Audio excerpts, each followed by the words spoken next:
Let's not get it confused. Rolex watches are expensive. I mean, we got Paul Newman's Daytona selling out here for $18 million. But that considered, there's certainly a spectrum when it comes to Rolex watches. And there are some out there that are a little bit more feasible for those that want to make it happen for themselves. And in front of me, I have 4 awesome Rolex models that represent 4 of the most iconic lines from Rolex that we're going to be taking a look at that are better, more affordable options when you're thinking about Rolex. So let's jump into it.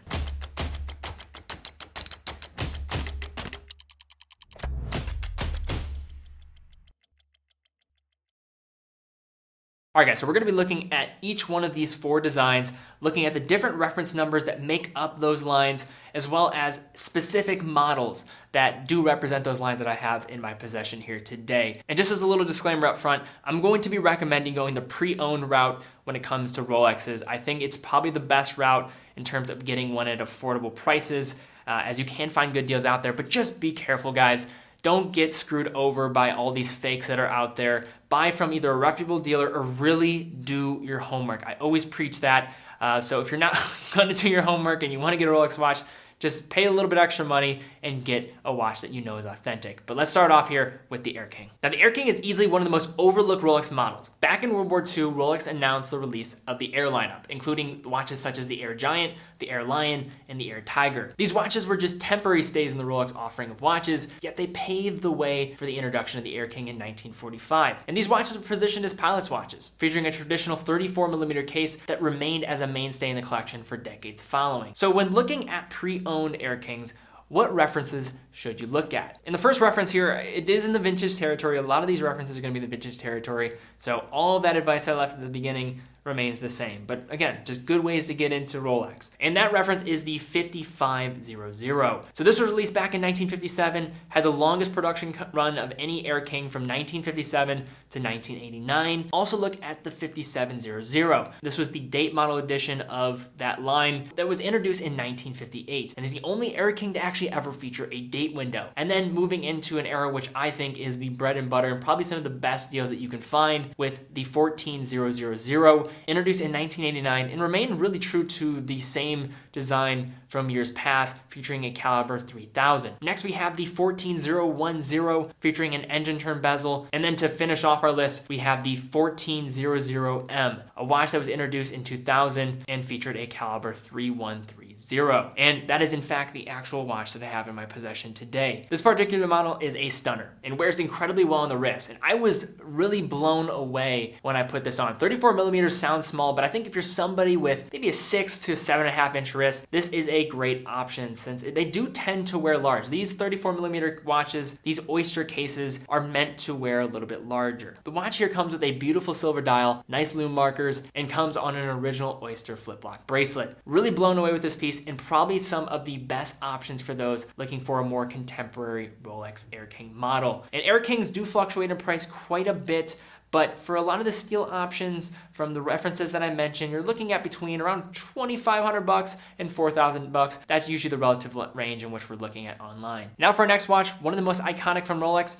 and probably the entire industry, the Rolex Oyster Perpetual. So the Rolex Oyster Perpetual has ties, of course, to the Rolex Oyster. First introduced back in 1926 and became famous when British swimmer Mercedes Gleitz wore the watch around her neck in her attempt across the English Channel in 1927. She failed in her attempt, but Rolex solidified themselves at the forefront of watchmaking with this creation of the first waterproof watch. And waterproof, not a term that we still use today. We use water resistance, of course, in different depth ratings, but anyway, we're gonna let it slide. Back then it was cool. Throughout the years, the Oyster adopted different features to allow it to become the watch that we know it today. Most notably when adopting a perpetual rotor in 1931 that featured unidirectional winding. It's one of the most sampled and tested models from Rolex, and by that I'm really kind of alluding to the amount of sizes and styles that you'll see from this lineup. And speaking of that, that is best expressed in just the myriad of reference numbers out there to take a look at. So I'll just go over a few notable ones And of course, there are plenty others out there. References of the 1950s, 60s, and 70s, such as the 1002, 1003, and 1005, possibly my favorite of all of the Oyster references, but also the 6002, 6580, and then the Rolex 6064 and 6085, two of which are much more expensive compared to the rest of the bunch, but still really good options for those that are willing to pay a little bit more. And the thing about these watches, they come in with a rather traditional sizing of 34 millimeters. In addition, very similar to the Air King, many of the models of the 90s and early 2000s present great value as well, especially on the woman's side, with many being readily available at pretty low prices with a variety of different sizes. And we're looking at these watches when you're considering also women's watches, we're talking sub 2,000 up to around $3,500, $4,000 for the range here. And as I mentioned when I was going through the references, I have here one of my favorites in a very beautiful actual example with a blue dial, and that is a reference 1002. So this model features a 34 millimeter case, nice juicy lume plots that really stand out on the blue dial and feature a Rolex caliber 1570. This particular model dates back to the mid 1970s, and I have enjoyed it quite a bit. But a really awesome looking watch, and I think it does speak to just the versatility that comes with the Oyster Perpetual line. So guys, if you like this video so far, definitely give it a thumbs up. Be sure to subscribe and then also hit that bell icon. It's a lot of work to put videos like this together, so I'd really appreciate it. That's a really awesome way to help the channel. And then also big thanks to Bob's Watches as a partner of the channel. They sent these 4 different Rolex models into me so that I could do this review. So big thanks to them. Also, I have a link in the description below. If you buy any watch from them, they have hundreds of different watches to choose from. That also helps support the channel and the content you're watching. But moving right along, we move into 2 watches that have a very similar and tight-knit path, the Rolex Datejust and the Rolex Date. So to start us off here, we have to look at the Rolex Datejust when it was introduced back in 1945, a watch made to celebrate the 40-year anniversary of the brand, which it did in a big way, being the first automatic watch with a date window. Over the years, the Datejust has essentially been unchanged, coming with a 36mm case, still more recent releases with the Datejust 2 with that 41mm case, but most of the men models have come in that 36mm option. But back in the 1950s and 60s, Rolex wanted to sample around with some different case sizes, and they introduced the Rolex Date, a 34mm option very comparable to the Datejust. In addition to the 34mm case, the Date also featured 19mm lug width, which kind of infuriates me as somebody who doesn't like odd number lug widths, compared to that of the Rolex Datejust, which had a 20mm lug width. And Rolex Datejust, watch that I have a lot of experience with. I'm an owner. I own a couple of these things in the past. I've kind of swapped a couple of them out. But let's take a look at both the Date and then also the Datejust in terms of references to take a look at. Now, when it comes to price for the Date and the Datejust, they're pretty similar. The Datejust are going to have a little bit higher of a price, but I would say for most of the steel and the two-tone models that you look online, you'll find them between $2,500 and $5,000.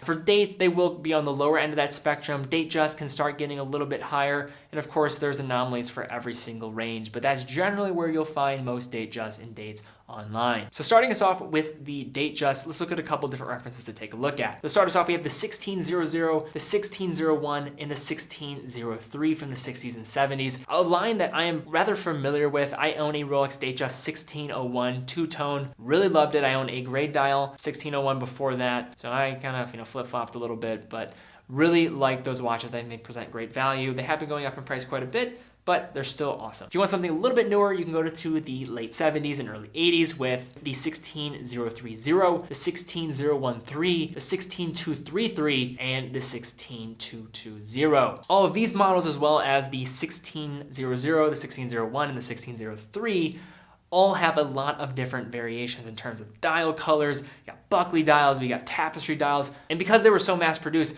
you get so many of these options, and it's also allowed the watches to be a little bit more affordable because of their high production volume. And that didn't change when we moved into the 1990s, and that's kind of where I'm going to cut off our list today in terms of the Datejust with the reference 16234. And this is actually the example that we have today with a beautiful gray dial. And these are particular models that I've actually looked at before. I am an early 1990s baby, so I was looking at a birth year watch, did not pull the trigger on one of these, I kind of regret it, but awesome looking watches. This particular one features applied indices, clean lume plots, hiding beneath the Roman numerals outlining the outermost part of the bezel, and has a caliber 3135 powering this thing. And 1990s watches right now, I think, are starting to enter that vintage era, so I do think it's probably good buys for right now, but probably will start going up a little bit more. But that considered, a lot of these contemporary Datejusts are still high in price, so these are still probably your best options. And now the Rolex Date. And then for the Rolex Date, let's start with the references, the 15000, the 15200, and then the 15210, just to name a few. And of course, the Rolex Date offering not nearly as many references that are casted underneath that umbrella compared to the Datejust line, but still some good options to choose from. And the watch that I have here is a 15200. The watch features a beautiful silver dial and 34mm case compared to that 36mm from the Datejust. The watch has tritium hands and features an automatic 31-35 movement. And of all these watches, you can tell there are just small subtleties that differentiate all the different lines. But these four lines I feel are probably the best when it comes to value for Rolex. You can also throw in the Explorer 1s as an example in there. You could probably say Explorer 2s, especially those 16570s as well. But considering I'm seeing those go up in price quite a bit, I didn't want to include those on my list here today. And hopefully this helps in just looking at Rolex models that, of course, again, expensive. These are ridiculous to ever spend this amount of money on a watch. I'll be the first one to say it. I'm probably messed up in the head. But if you are someone that has this beautiful sickness that is being a lover of watches, these are certainly some good things to consider for finding Rolex watches a little bit more affordably. So guys, if you like this video, be sure to give it a thumbs up, subscribe, hit the bell icon, and also big thank you again to Bob's Watches. If you guys are interested, just take a look at their store. Also, any purchase, again, helps the channel. Check out the link in the description below, but big thanks to them again. And also, if you want to enter our watch giveaway, we give away watch every single month on this channel. Definitely fill out the watch giveaway form and then follow me on Instagram. Those are the only two set of criteria. We announce a new one every single month. Had a lot of enthusiasm for the last giveaway, the Seiko SRPC 93, for good reason. It was a really cool watch, and we're going to have some more awesome watches in the future. And finally, if you want to take your watch to the next level, definitely go check out our watch straps. Watch straps, I think, are one of the most overlooked aspects of being a watch enthusiast and getting the most out of your watch. And we have some awesome watch straps that put them up against any other straps in the industry. And then any purchase also supports the channel as well, of course. So guys, thank you again so much for watching. Really do appreciate it, as always. And I will see you all very soon.